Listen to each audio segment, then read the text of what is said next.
Walk courageously with God. Welcome in, Grateful family. Welcome back to the Grateful Gab podcast.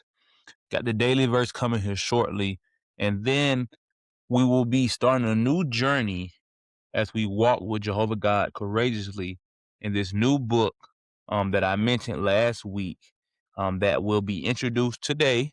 Right, we'll get to the introduction, section 1 overview, and then we'll get into the first individual, the first Bible character that we can learn from, right? This individual of long ago, and how we can be able to strengthen our faith and to be able to walk with courage through these hard times with Jehovah God. We still will be going through the book, the lessons you can learn from the Bible book. That still will be uh, presented here as well on the on the Wisdom Wednesdays. That's a new title that I'm kind of bringing on those Wednesday episodes because Jehovah just imparts so much wisdom on us through his word and through these wonderful lessons that we're able to digest and be able to investigate and just get into and learn from. So um, each and every day, right? That should be our goal, to be able to find wisdom, and true wisdom comes from Jehovah God's word. The Bible comes from his mouth, his word, the Bible. So let's be able to be sure to get into it each and every day. And, we can't have the ability to have wisdom without the ability of life. And Jehovah God blesses us with that. So truly grateful for life today. Again, daily verse coming shortly. Today's episode is being brought to you by Sugarcane Sweet Shop. And then we'll be getting into the walk courageously with God. So I'm looking forward to it. Daily verse for the day of January 14th, 2026, derives from the book of Psalm, chapter 96, verse 8. And it states as follows: Give Jehovah the glory due his name. Bring a gift and come into his courtyards. Amen. And again, that's from the book of Psalm, chapter 96, verse 8.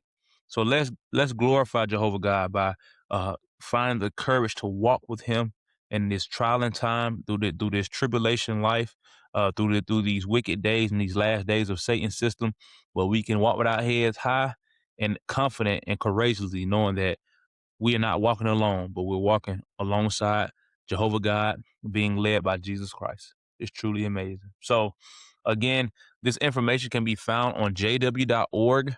You can search Walk Courageously with God in the search bar. Or if you have the JW Library app, this is in the library section, the same place you find the lessons you can learn from the Bible book. And you just scroll down until you see the book titled Walk Courageously with God. So let's get into it. Introduction here of things we can be able to do and take from this wonderful material, right? We can be able to grow in our courage, right? We can grow our courage. Just some things to think of, right? Jesus Christ spoke these words to his faithful followers. He had said them before in the book of John, chapter 14, verse 31. But for the world to know that I love the Father, I am doing just as the Father has commanded me to do. Get up, let us go from here. So let us go on this journey and find out how we can grow in our courage. So section 1, this book is filled with 3 different sections, but section 1 is going to give us a overview of what we will be discovering in this first section of this book.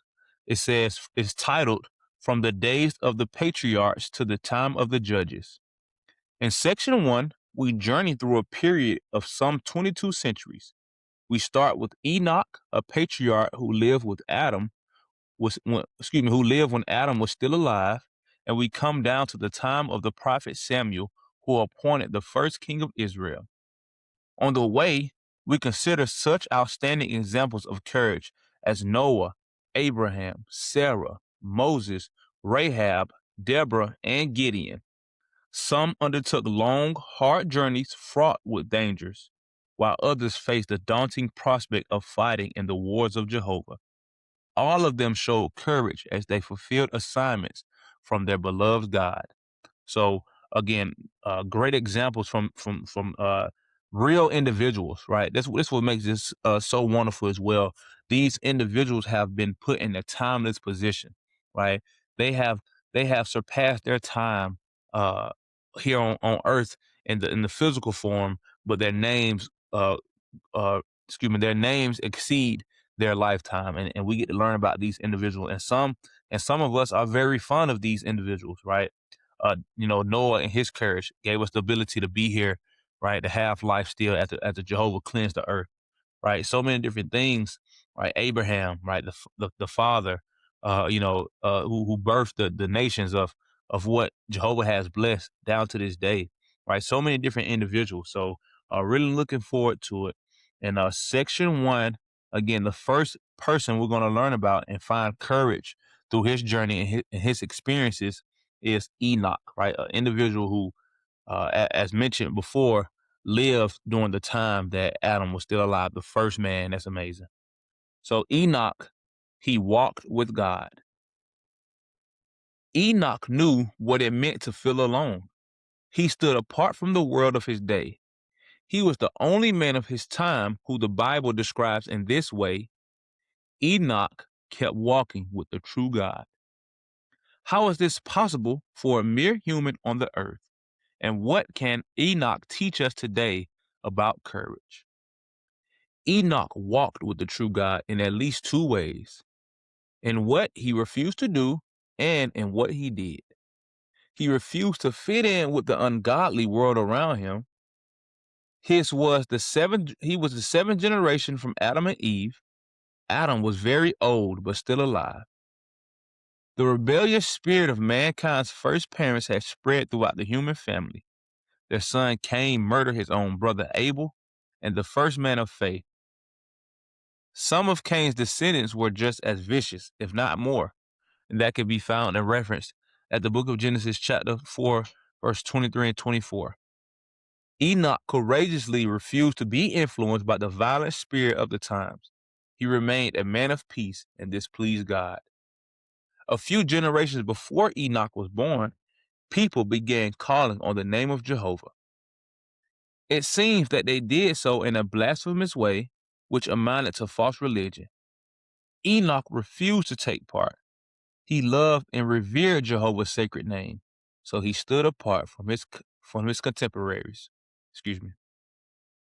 When Enoch faced the fury of those who hated his message, Jehovah took action to protect him. Enoch needed even more courage when he did what Jehovah asked him to do. God gave Enoch a special assignment: to act as a prophet. He was to deliver a message to people who were very different from him. This was the message: look, Jehovah came with his holy mirrors to execute judgment against all, and to convict all the ungodly concerning all their ungodly deeds that they did in an ungodly way, and concerning all the shocking things that ungodly sinners spoke against him. Notice that Enoch's prophecy was worded in the past tense, as if God's judgment were a historical event that had already taken place. That is how sure it was that Enoch's words would come true, and the message was a strong judgment. Enoch repeated the word ungodly 4 times. Those words surely stung the people who heard Enoch preaching. Yet, he courageously told them what Jehovah wanted them to hear. How did the people react? The Bible does not say exactly, but it strongly suggests that a time came when Enoch was in great danger. How so? We read, then he was no more, for God took him. Well, what happened? It seems likely that Enoch was persecuted by the wicked people of his day. Instead of letting them hurt or murder Enoch, Jehovah lovingly transferred his dear friend from the dangers of life to the peaceful sleep of death. In that way, Enoch will remain safe in Jehovah's memory, where no one can harm him. First, though, Jehovah gave Enoch a special gift. We read, before was transferred when he received the witness that he had pleased God well. Perhaps Jehovah gave Enoch a vision about what lay ahead of him, a peaceful life in a paradise on earth. Before Enoch closed his eyes for the last time, he knew one thing without question: Jehovah loved him and blessed him for showing strong faith and unshakable courage, right? What an amazing journey, right? Are you enjoying today's episode? This episode of the Grateful Gab podcast is proudly sponsored by Sugarcane Sweet Shop. At Sugarcane Sweet Shop, every dessert is made with love, creativity, and a sprinkle of sweetness.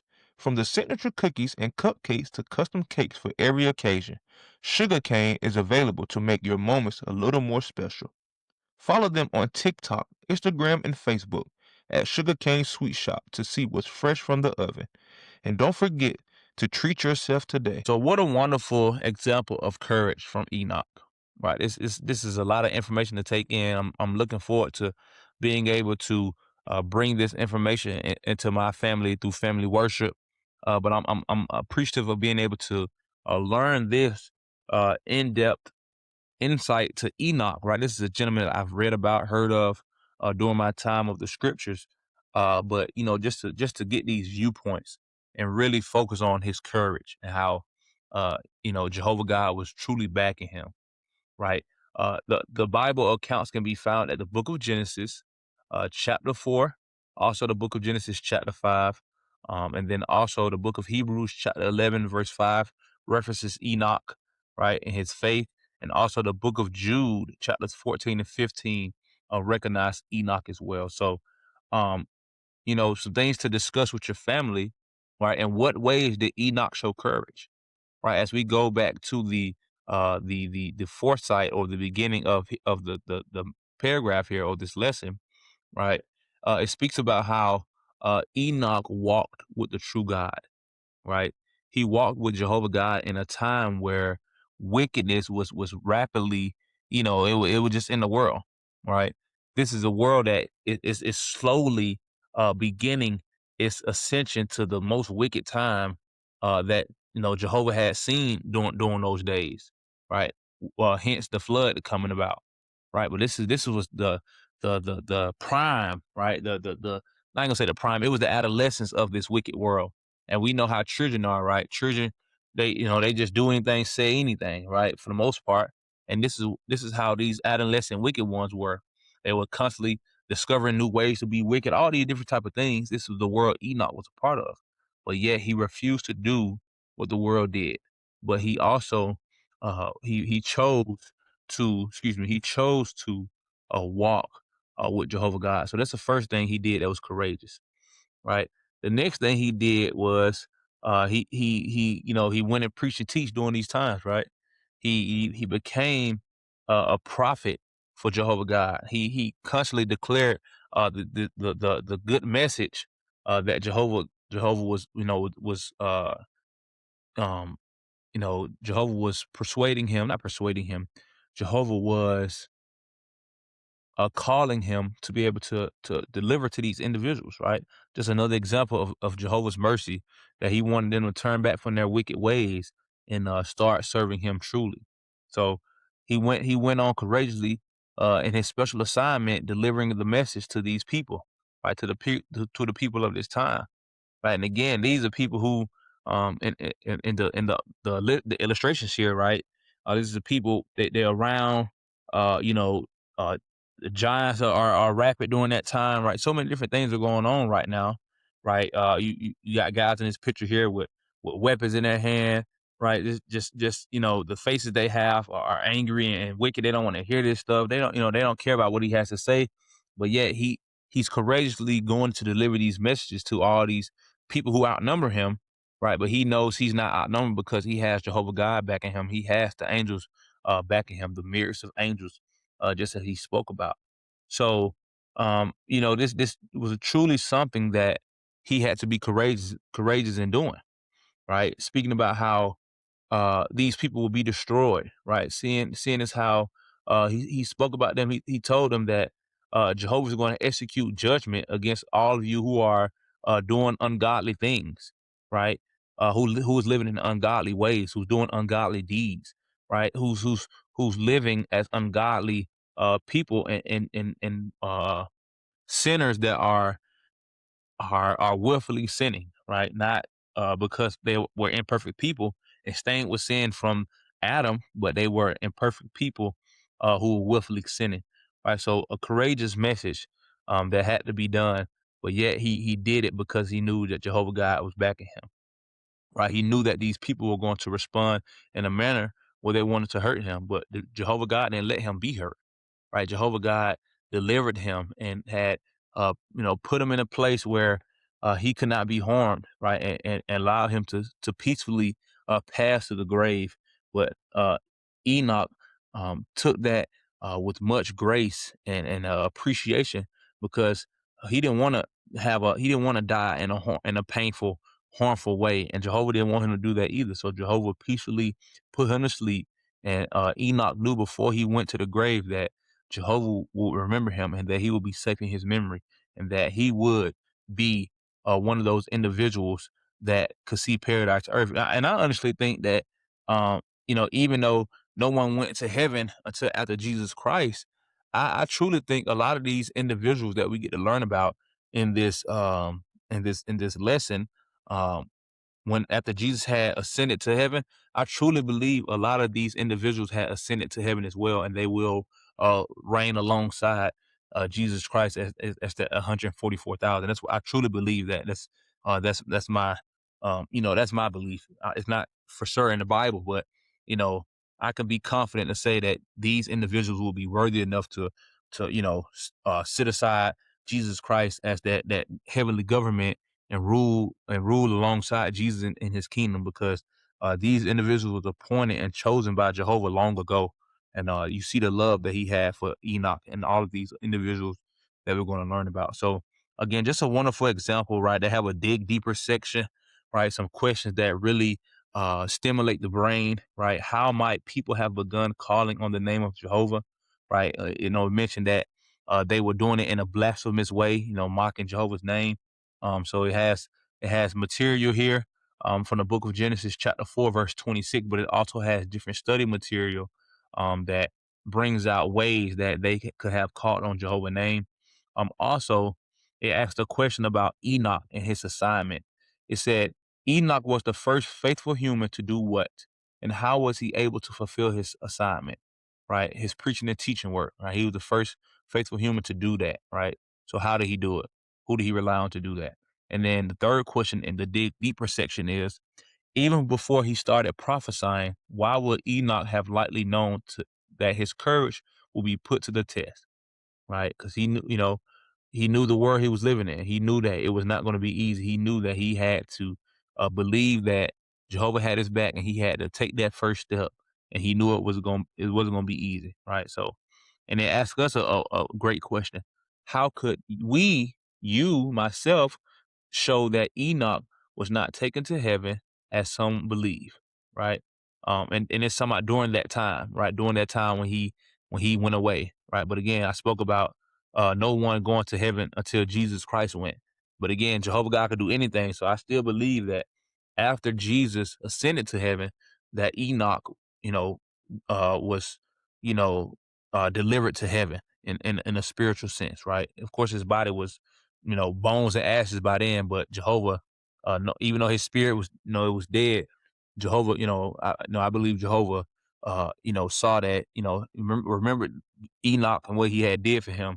And I believe that, he had ascended Enoch's spirit to reign in heaven with Jesus Christ. But again, John 3:13 points out that no man has ascended into heaven, but the one who descended from heaven, the Son of Man. So that Jesus was the first one to ascend from heaven, to ascend to heaven as a human from earth. So, um, but a lot of great material here, right? It has a reflect on the lessons section. It has a meditate on the bigger picture section, right? So many things that we can be able to get into with this material, right? An hour plus long family worship session, right? Very detailed, something that we can go back to quite often, right? When we feel that we are afraid of something or we can't accomplish anything, we could remember the courageous deeds and acts that all of these individuals accomplish, and we can, find that similarity. We can find that constant between all of these individuals' examples, and that's by relying on Jehovah God. And then that's when we can find that courage as well. when we feel like we can't do anything or accomplish anything that Jehovah wants us to do, we can be sure that we can, not only from their examples, but of what they did, but from their examples of relying on Jehovah. And that's the biggest thing. So again, take a look at it. He walked with God, right? That was our first lesson from Enoch. The lessons from the Bible book will be lessons we can learn from the Bible, will be continued here as well on Wisdom Wednesday. So be on the lookout for that as we continue that book as well. But please take a look at this wonderful material and see how we can courageously walk with Jehovah God. I love y'all. Be blessed. And until next time, peace.